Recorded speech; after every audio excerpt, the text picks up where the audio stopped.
These Instagram mistakes will kill your growth. In just 1 year, my Instagram hit 10K, and in 1.5 years, it was 25K. As an artist account, how did I grow it so fast? I just want to explain it to you in this video. By the way, I share this information in detail with my coaching clients, so if you're interested, the link is in the description part. Don't go anywhere and stay until the end, because we will talk about your own Instagram strategy in 2022, because the algorithm has recently changed. So let's start. The first thing first, algorithm has changed. In a recent announcement, Instagram said they are no longer a photo app, but they are a video app. As you know, in terms of the videos, TikTok changed everything. Now we have all these kind of short videos on YouTube as shorts and on Instagram as reels. In order to get more visibility outside your follower base, you need to have more reels in addition to your posts or your stories. How often should you post? How frequent should you post?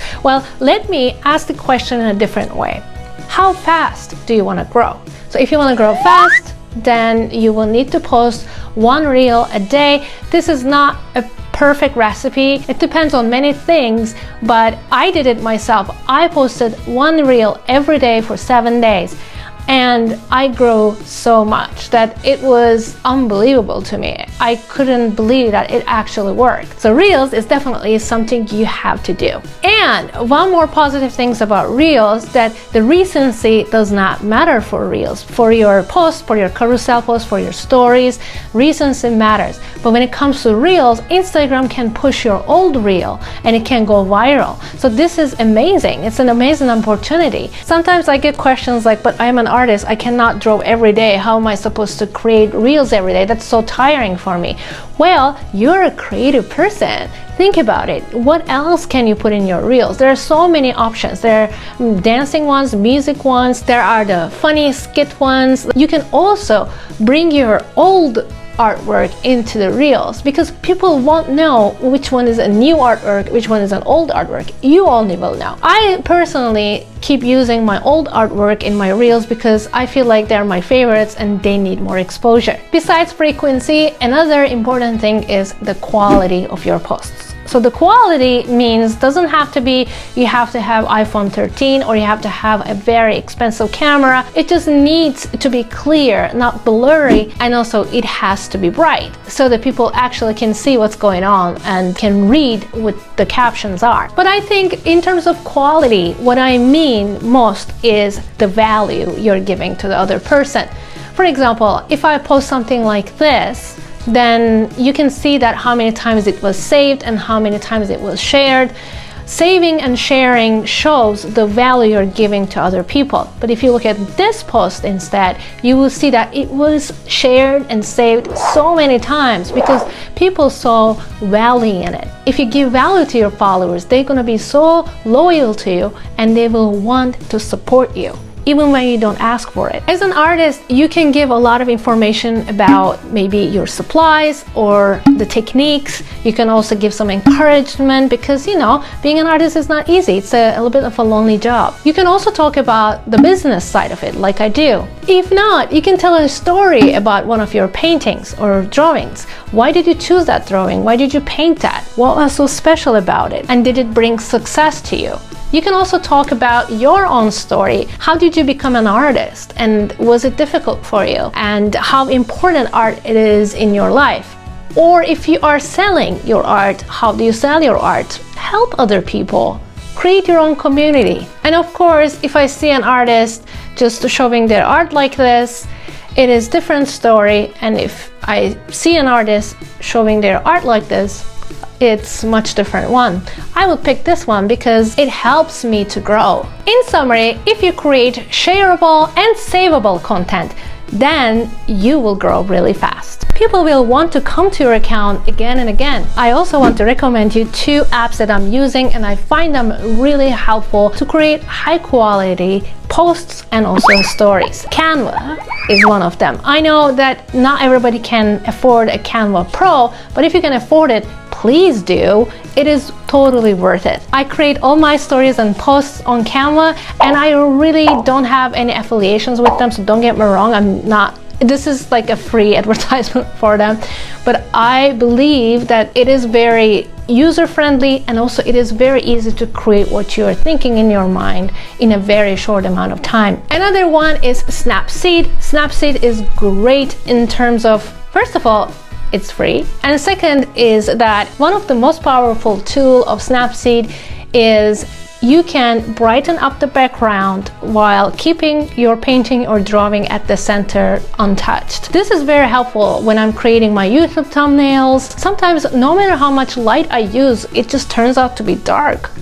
So what I do is I use Snapseed. With Snapseed, you can also increase the saturation, or you can increase the sharpness of the photos. So definitely you need to have this app on your phone if you're a creator. Okay guys, now I wanted to show you how to use Snapseed for your art account, how you can make your posts much better and much brighter.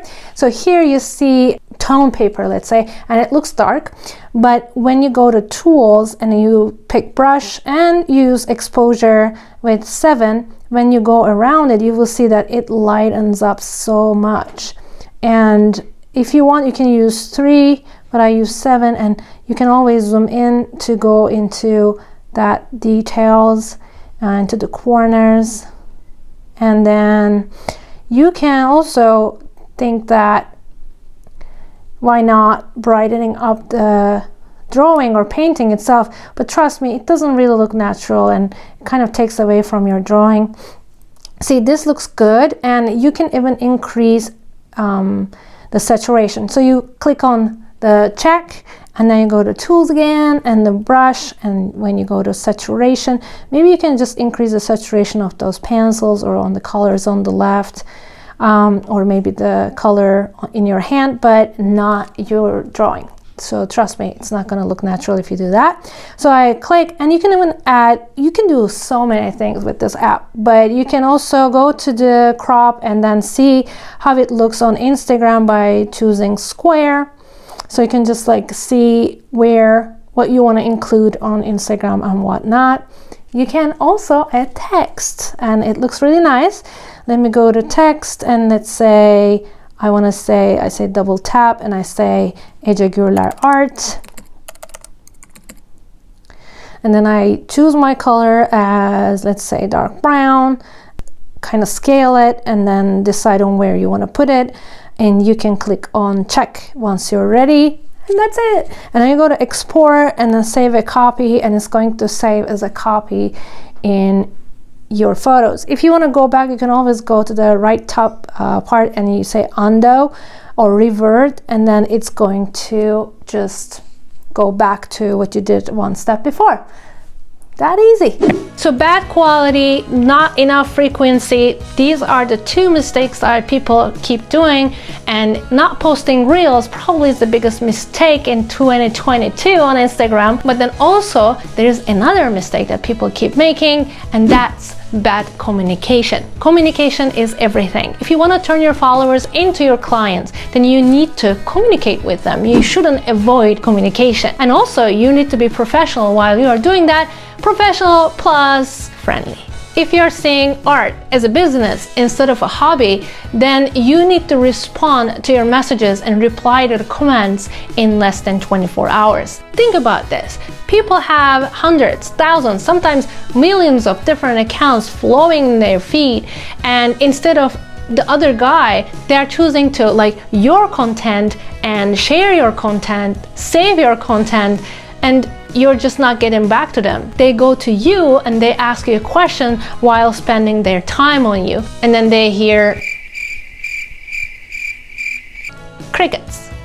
That's not nice. I wouldn't come back to that person again and ask a question. But if the person comes back to me with a very nice, very considerate answer, then I would be really appreciated, and definitely I would be more committed to follow that person instead of the other person who did not respond to me. Besides responding to the comments and your messages, also sometimes we make polls, right, on our stories. We ask questions.